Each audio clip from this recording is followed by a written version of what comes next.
It was sometime last year, but it doesn't feel like it's been a full year. I don't think it's been a full year. Yeah. It might have been a full year, but I you don't know, think when so. you're 57 years old 2 years in a row, everything starts to run together. Which is actually 114, right? Right. In the total. If I added them up. So how's life? How's it going? Well, it's great. It is. It's great to be 57 again. So I'll never forget that. You were arguing with me, and I'm like, Todd, I know how old I am. Yeah. And you said, you're younger than me, Bob, by a little bit. And I ran the numbers, and sure enough, all last year I was telling people I was 57. Now I'm 57 again. And the good thing about being 57, you don't have to worry about dying young. That's exactly right. That's a good thing.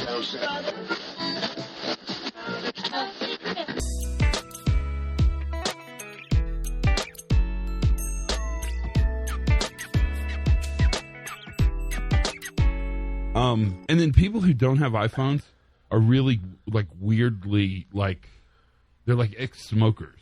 What? They don't have iPhones and they're like seriously like I would never own one of those crappy iPhones. That's nuts. It's, yeah. But you're putting yourself in a category. I don't know. I don't know either. I mean, but it's like it screws up group texts. Yeah. And then I can't ever text from the airplane. Yeah. So I wonder why that is. Because they're evil. Evil. There's no question they're not evil. They're not evil. So what are you doing? What do you got planned for today? To hang out with you. Really? Yeah. To be. Really? To start? Just at the start. All right. Just to see what's going on. All right. Well, we're going to have fun. Are you ready? Yeah. Okay. So hi, everybody. It's the Pre-Accident Podcast. I'm Todd Conklin. This is the most exciting podcast introduction ever because you get to meet my friend Little Curly. So Little Curly is my friend, and Curly and I are going to talk about the world and things interesting as it progresses. Okay, so Curly, I've thought about this a bunch. If you could have a superpower, any superpower, I mean, keep it podcastable. Right. So don't do anything like creepy or weird or weirdly creepy or anything. If you could have a superpower, what would your superpower be and why? Wow. I know, it's great. I didn't even warn you. This is like totally like whammo, boom, out of the blue. Yeah. What's your superpower? Yeah, if to be really strong, be invisible. I mean, what are the options? To fly. I think being able to fly would be really fun. Really? I think it'd be fun. That's your superpower. I don't know if I could do if I could, make the world a better place by flying, but it would be fun for me. See, I would like to be able to cure sicknesses. Yeah, see, you're very altruistic. But I don't know if that's altruistic or selfish. Yeah. But that's the one that enters my mind. Flying, you can fly now. If you have enough money and you make United Airlines mad at you. I got their new, United's changing stuff. United's changing. And their new slogan is, we're not happy till you're not happy. I don't think no, I think really that's going to be their new slogan. I think that's totally their new slogan. We're not happy until you're not happy until you're not happy. So last night I'm flying home, and we're in the fabulous Houston. So I'm connecting from Toronto down to Houston to New Mexico, and we get on the plane, and it's pretty crazy. And I'm sitting by probably I'd say probably a 12-year-old boy. Really, really fun kid, really smart, and he's telling me stuff. But partially because I couldn't figure out where to plug the headphones in the seat to watch TV. And it was a weird place to plug the headphones in. So he's telling me stuff. He's really, really this interesting kid. So we're sitting there on the plane, and he's explaining to me how I'm trying to think of the stuff he told me. It was very interesting. That the mosquito is the only animal on Earth that has no purpose.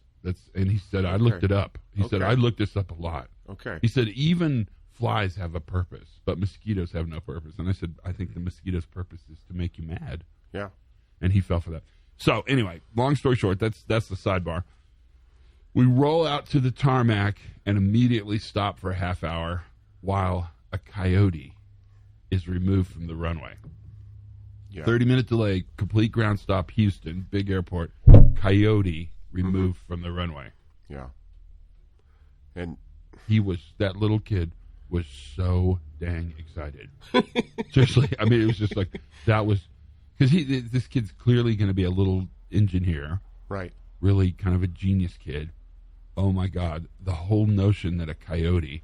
Then he started saying, if they turn the jet engines on, we could sit and look out our window and watch the coyote get sucked into the engine. I thought this kid was pretty charming. Yeah, okay. Sort of a Wile E. Coyote. Yeah, that's where I was going with it. So, did you actually see the coyote? No, God, no. Do you really think it existed? No, I think they're liars because I think United Airlines is not happy until I'm not happy. Right. So, with their new slogan, they might be making up stuff all the time now. I think it could have been American too. This week was crazy because American had. I went to the airport in Raleigh. I went to this biopharmaceutical meeting, and the line just to get to the counter for American was out the door because they're doing some kind of labor slowdown a little bit, I think is what they're calling it. So it's interesting. It's definitely an interesting thing. So that's cool. So are you interested in hearing Bob's podcast? Sure. The reason you're on the podcast is because my friend Curly, we've been friends a long, long time. Long time. I have two friends who had the same problem this year, and that is they both thought they were a year older than they really were. Yeah. Bob talks about it in the intro of this podcast. Curly talked about it. That's fine. That's just a function of old age. These guys are old and feeble-minded. What I think is interesting is when they discover they're not a year older, it's rejuvenating. You get a whole year. I know. It's like Ponce de Leon. Right. It's like the fountain of youth. So the fountain of youth truly is that in this case, just think you're a year older, and when you realize you're wrong, you feel a year younger. Yeah. So age really is a frame of mind. It is. That's true. Okay. Yeah. Okay. Well, that's good. Well, let's listen to what Bob has to say. Thanks for talking to me today. This was actually quite interesting. You're a very interesting person. Oh, you're welcome. I mean, you're deep and meaningful. Okay. And quite old, actually. Yeah. 59? Yeah. 57. 59. Yeah. 59 years old. You're 59. You're old man. Old man. All right, here's Bob Edwards. Enjoy. Yeah, we can check that box. Yeah, that was will not die young, right. I'm not going to be dying young. Right. And how's business? You out there changing lives and taking names and changing lives? Mostly just trying to remember what flight I'm supposed to be on next and wondering why I'm at wherever I'm at or where I'm going to be next. You ever wake up in the morning and go like, where am I at today? Yeah, sometimes. Yeah. Sometimes. Have you ever flown into a town and not known where you're supposed to go? You're like, I'm supposed to be in Pittsburgh, but I have no idea where in Pittsburgh, and it's a pretty big town. Yep. But I've only actually showed up to the wrong place once, and that's when I had that road trip. Remember a couple of years back, and the next day I was supposed to meet with you and Helen. Oh yeah. So I got to the site and called, and they said, "Well, we didn't get approval for you to come in," and so I said, "No problem. I'm driving on to hang out with Todd and Helen," and got a little extra time with you guys. Sweet. So that's not too bad. And however many years we've been doing this. Yeah, no, that's pretty good. I would think. How many miles do you think you've flown? At least 100. So what's interesting is 100 miles. Yeah, at least. Yeah. No, I've gone over 500,000. I know with American Airlines alone. So and that's the main one. We're sitting on this little balcony this evening doing this podcast, and it reminds me of the time we were in Hungary before GE, right? And we're watching the boats go by. Here we're just watching people get mugged in the streets, but different town. But it's kind of reminiscent of when we were sitting there and talking about where's this hop thing going, and should I come out and help, or right? Remember that conversation? Yeah, we were on the executive lounge at the Hilton Budapest on the Buddhist side. Right, watching the riverboats go by. Yeah, on the Danube. It was the Danube. Yep. And we were at this big outdoor patio, I guess. Yep. I mean, I don't know what else you call it, on the top of the hotel. Yep. And it was a gorgeous evening. Yep. And they had amazing food. They had amazing food, yep. And that's where it all started for you. I know. That's when you made your decision to do it? It is where I made my decision. And now look how far we've come. Now we're in a kind of a dangerous part of town, sitting on a balcony, watching people get mugged. In a dangerous hotel. In a dangerous hotel, right? Not the murder hotel, but I haven't talked about that on the podcast yet, so we have to save the murder hotel for later. That's a story we'll have to tell. So are you glad you did it? Oh, my word. Yeah. It's thankful every day. Even on the hard days when the travel is hard, and we all have our war stories from the travel and stuff, but even on those days, I just think about how much I appreciate being able to be a part of this movement. Or what's the best part? Meeting and working with all these amazing people that are actually changing their organizations. How do you get to ride in that thing? Oh, I don't know. What is that? It's like a little monorail. Yes. So we watched in the Danube, we watched the riverboats, and here we're watching a monorail, a little tiny monorail that rides on a little elevated. Yeah, and it's empty. It rides on a little elevated track. It's empty because that's the murder part of town. So even the bad days are good. So what do you think? What's the most important thing you do? I mean, that's a stupid question. In your opinion, what's the most rewarding thing you do? We'll sort of determine importance by rewarding. I think the most rewarding thing is when I see an organization that, and it sounds kind of corny, but really when they don't need us at all, they got it. They've built their own way forward with this. It feels like that's what we're supposed to do: is share what we know, whatever amount that is. Give them, like you say all the time, be generous. Give them everything we can, and then let them sort of create their own path forward. How'd they get there? How do organizations that no longer need us get to no longer need us? I think it's when they've become so curious about this that they're learning it as faster than we are, and trying stuff out and doing lots of little changes. We've been talking about this a bunch, right? Yeah. Sort of, maybe it's not always this big, massive swing, one big, huge thing all at once. Maybe it's lots of little changes. This is pretty controversial. I mean, if you think about it. So I made you teach a slide today. We should tell people this. That said, have a bias towards experimentation. Yeah. Which I think is a really important slide.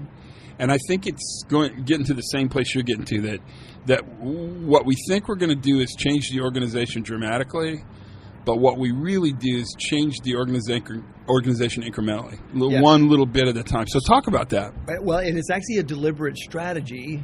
Is it recording? Yeah, it's good. It's still good. No, it's still good. It wouldn't be the first time when we get all the way through this thing. You're the first time. Okay, we get to do that again. So I think kind of even my thinking is big, big is good, big is better, right? Let's make this big change. But then I think, hey, look, there's two people on it now. The tram just went by again. That thing's cool. It is.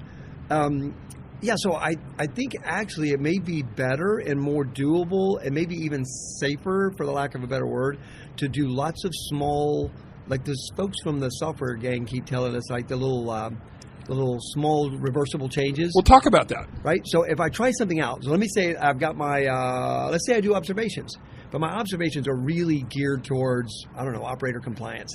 Do they follow the procedure? Do they have the PPE on? Did they zip their pants? All that kind of stuff, right? And so I come out there and I'm really kind of almost auditing for that stuff. Uh-huh. But let me just do a little, kind of like, I know Netflix is one of the companies, because I kind of nickname it the Netflix edit. It's a little change. Let's make a little change and let's make lots of them. Let me make a change. Let me change that question about the procedure. Instead of saying, why aren't you following the procedure, or are you following the procedure? Let me change that question just a little bit to ask, is the procedure followable? And it's okay if it is, but it's also okay if it's not, or if part of it is and part of it's not. But I think now I just open the conversation up so where I can learn a little bit more about the blue line, instead of thinking that I'm going to hold them to the black line, right? Hold them to the procedure, and they better be following the procedure. So that's a little change. I can change one question, but I've actually changed the conversation. Well, it's kind of if you think about how cultures change. So anybody that can tell you they can change your culture is probably lying. First of all, that seems crazy. But I think cultures do change, but I think they change one worker at a time. Small micro changes equate into large cultural changes. And that's kind of what you're saying. I like how you contrast Netflix against Microsoft, because I think that's a really interesting. Talk about that. Well, so you're not picking on Microsoft, but it's just every time we love them. We love them. We use all their stuff, right? They're junk. Yeah. But whenever they come out with a big dramatic change, all I can think of is, Todd, I'm not going to know how to print a document, right? How do I save a file? I went through the whole thing with those little tablet things where I just gave it to my 9-year-old son because I couldn't. It's like, this is too hard. I have to think too hard. Instead of little changes, it felt like a really big change. So I think I see more value in, like how Netflix does all these little changes and you hardly even notice them. Maybe you don't even notice them, but the software just gets more reliable. It's more resilient. It's easier to use. It doesn't break down as much. It doesn't. But what they're doing is, as they've been teaching us, making a little change, testing it. If it didn't work right, well, they just back it up, fix it, change it. Right? It's that notion of sort of tri-storming or micro-experimenting a bunch. And so one of our big companies that we work with, they were wanting a big swing because they were getting ready to redo their investigations. But the investigation person was not comfortable like just totally redoing it. So we talked a lot about maybe they should start doing lots of small changes with their investigation process to create a more open dialogue. And so then I think the big swing is the small steps. So you did make a big swing change. Your big swing change is we're not doing a big rollout. We're going to do lots of little. How do you document those micro changes? I mean, for management of change issues, or do you even need to? I mean, is that important? So it's Six Sigma answer, right? It depends. Some things we need to document because there's things we have to track. We have to, show in ISO, documentation, whatever. But lots of things, like you take a workstation out there in my factory where I used to work, you can change a workstation with some small adjustments. Make the height a little better, make the part a little closer, make the edge a little less sharp, right? Right. Without having to. So it's not a matter of documenting everything. It's a matter of documenting what makes sense. And what you would need to be able to track for later, changes or later edits or whatever. Or repeatability. Or if you want to do it in a bunch of places. Learning from it, whatever the case is. But I think sometimes, Todd, we miss the opportunity to make the small things better locally for one or two people.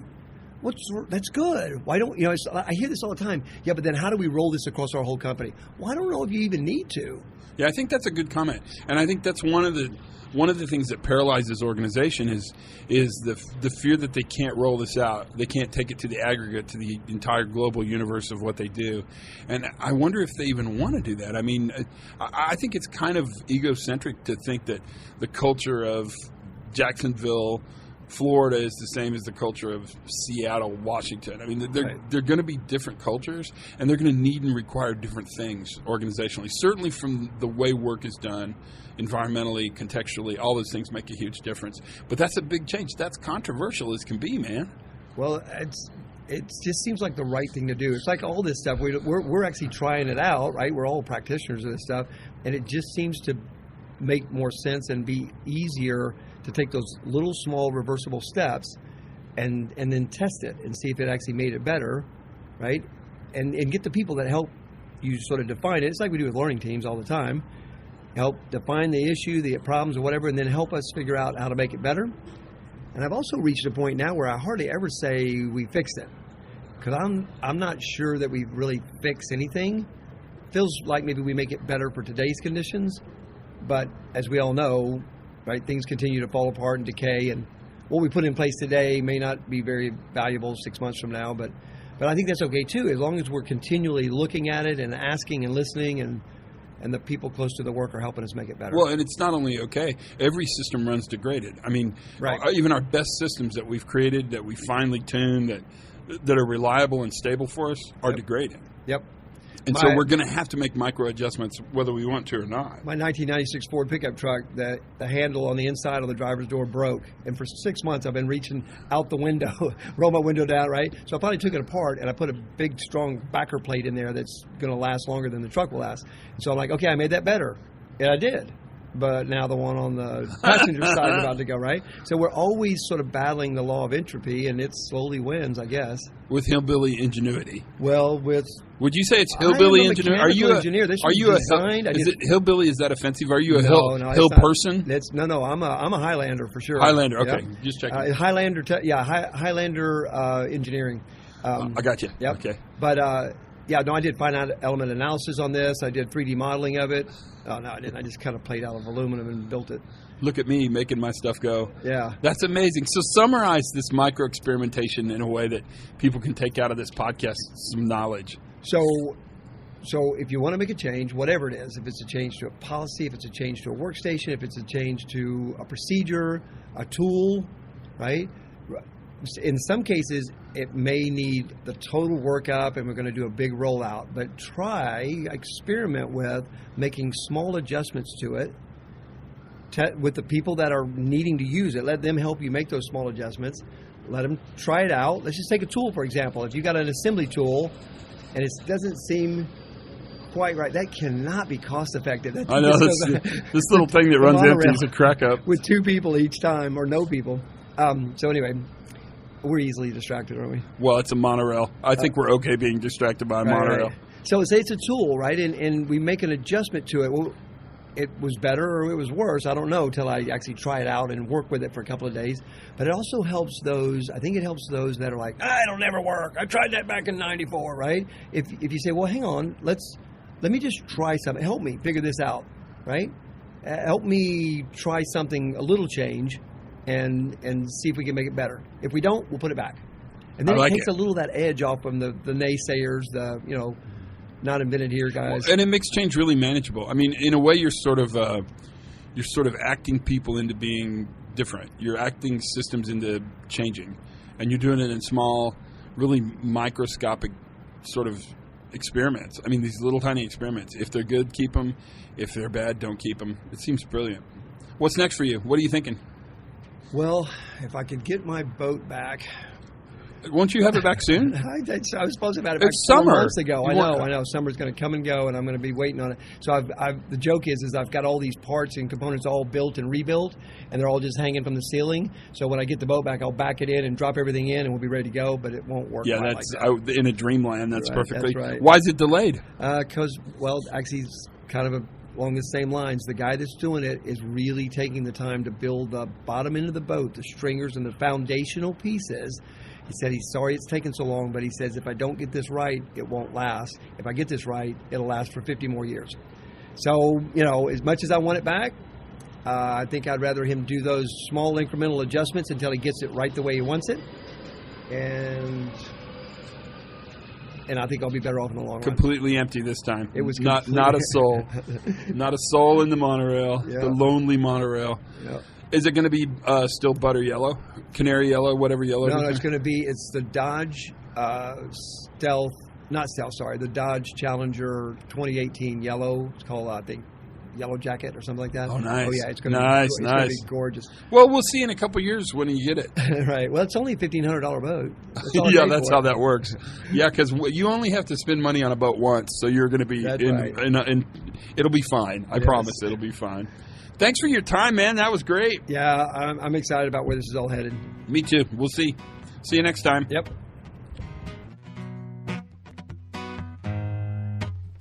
All right, buddy. It's time to start our day. We've got burritos ordered at El Parasol, and the adventure begins from here. Anything you want to do especially important? Life is good. I mean, the burrito is enough. Yeah, really. I agree. I mean, if you got a burrito, yeah, I know. There's really nothing left really to say. Red chili. That's good.